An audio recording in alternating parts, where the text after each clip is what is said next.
Assalamualaikum warahmatullahi wabarakatuh. Selamat sore sahabat Cemani. Perkenalkan, nama saya Wildan Tariful Husain, biasa dipanggil Husain. Saya merupakan salah satu mahasiswa dari kampus STMIK Sinar Nusantara yang berada di dalam jurusan Teknologi Informasi. Pada kesempatan kali ini, saya berada di salah satu ruangan yang ada di kantor Desa Cemani, Grogol, Sukoharjo, bahwa Desa Cemani merupakan desa yang sudah menggunakan konsep teknologi digital, baik dari sistemnya, BUMDesnya, maupun sarana dan prasarana. Sebagai salah satu contohnya, saya berada di salah satu studio digital yang berada di Desa Cemani, yang dimana dari studi ini dilaksanakan produksi podcast, ya, baik dari untuk meningkatkan UMKM maupun sosialisasi dari pemerintahan Desa Cemani.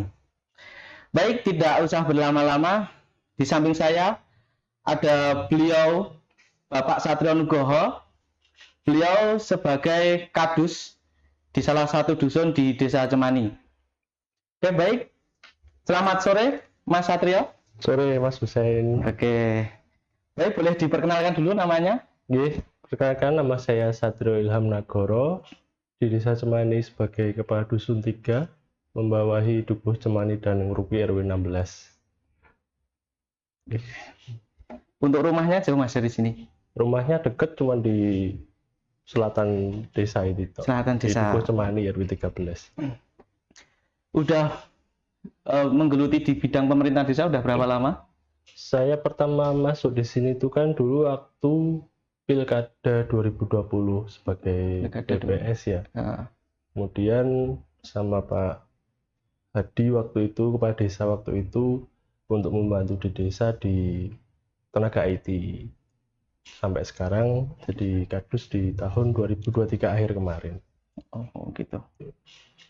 Baik, ngomong-ngomong kaitan ruangan podcast ini Mas, digital ini, kira-kira kok bisa dari pemerintahan desa itu bisa membuat sebuah studio digital, itu latar belakangnya seperti apa?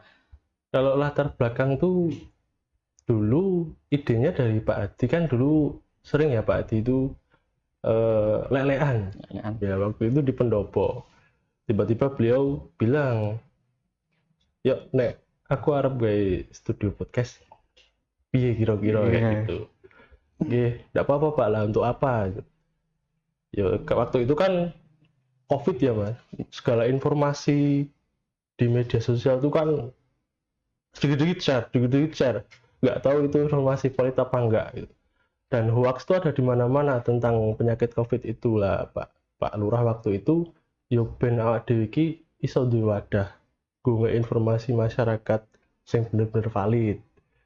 Yo menawa COVID hilang kan besok bisa dipakai untuk informasi apalah, entah tentang pemerintah desa atau tentang informasi umum atau yang lainnya gitu. Akhirnya ya wis, tahun depan tak anggarkan untuk bikin studio podcast. Kamu harus bantu. Insya Allah saya siap Pak. Dibuatlah studio podcast ini. Berarti dari latar belakangnya itu bermula dari COVID ya Mas ya? Jadi karena banyaknya informasi berita-berita yang hoax, yang dimana warga di Desa Cemani itu tidak bisa menyaring yang sebenarnya, sehingga dari desa itu menciptakan sebuah gebrakan yang membuat studio podcast, sehingga nanti harapannya bisa memberikan informasi kepada masyarakat. Gitu. Oke, luar biasa. Jadi itu sahabat Cemani.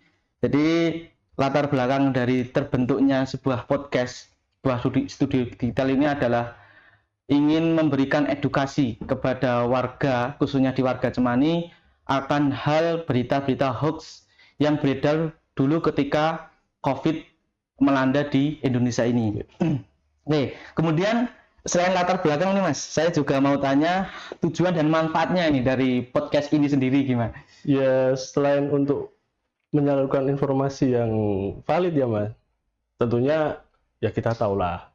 Kalau YouTube sekarang platform yang bisa menghasilkan pendapatan yang lumayan, cuan. Cuan. Apalagi di zaman serba digital ini kan.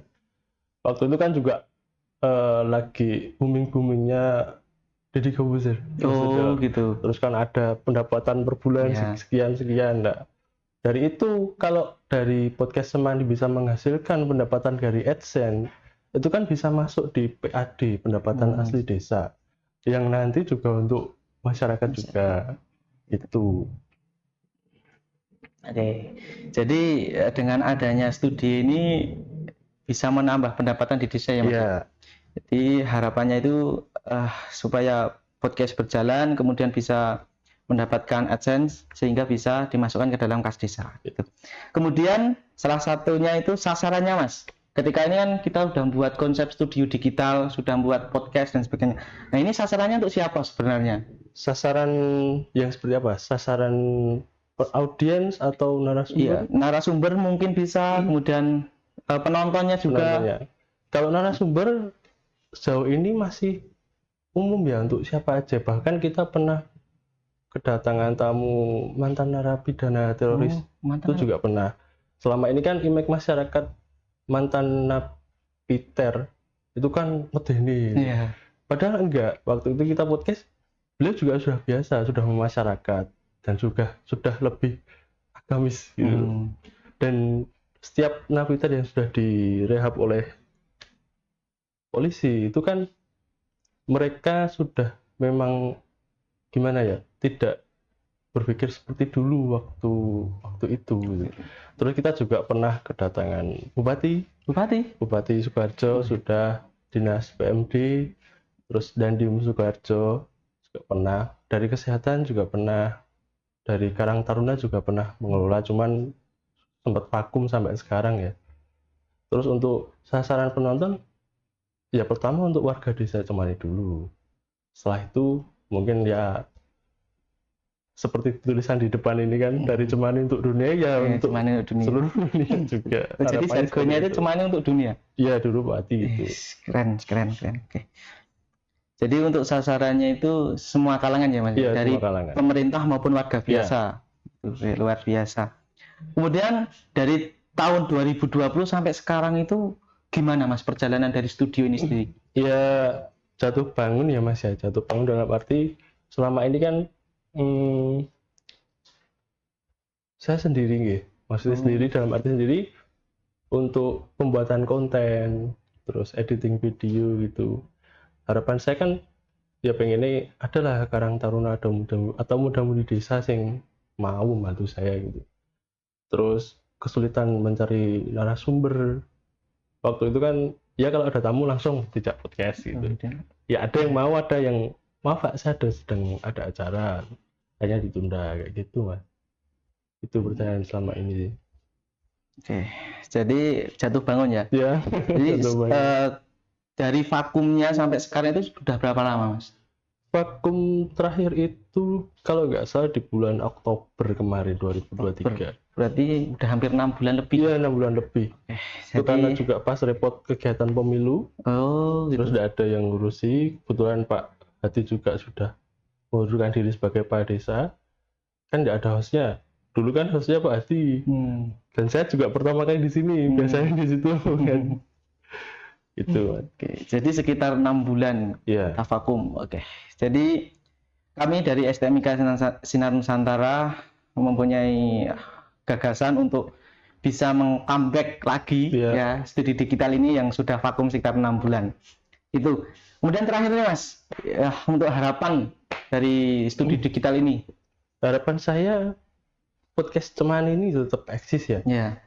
Dan harapan terbesar ya adalah muda-mudi khususnya warga Cemani yang mau mengelola podcast di sini gitu. Di sini kan sudah lengkap. Tinggal ada nggak yang ngejalanin gitu.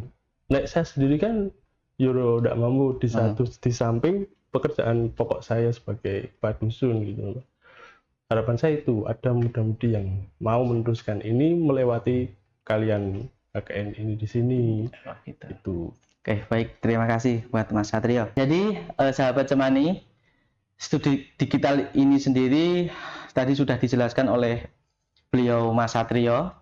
Banyak sekali latar belakang, kemudian tujuan, manfaat, dan konsepnya serta harapannya. Maka dari ini kami dari kampus STMIK Sinar Nusantara diberikan sebuah tugas KKN di Desa Cemani untuk melanjutkan perkembangan melanjutkan pembuatan podcast yang ada di Studio Digital. Oke, baik semuanya, jangan lupa untuk subscribe di bawah sini ya. Baik, cukup sekian dari saya, kurang lebihnya mohon maaf. Wassalamualaikum warahmatullahi wabarakatuh. Waalaikumsalam.